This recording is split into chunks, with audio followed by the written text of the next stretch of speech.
one of the ways that you can do that is have these models in a kind of cascade. So you have this model and it runs one time step, and then the states that your variables are in at that point then provides the starting point for running the same kind of model in a kind of, in another time step. So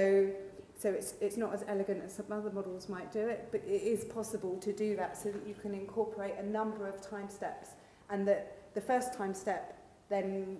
sets the status for your variables for the next time step. So there are ways in which to include that, so that allows your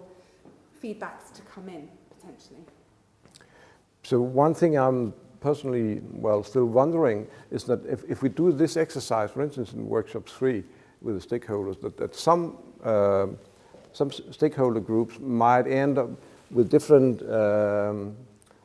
values of these variables, these response variables or objectives, then it could actually be very interesting to see that the farmer would say, okay, it's economically viable. If I don't have any ban, that should for certainly, we'll have these, I would hope that we could have these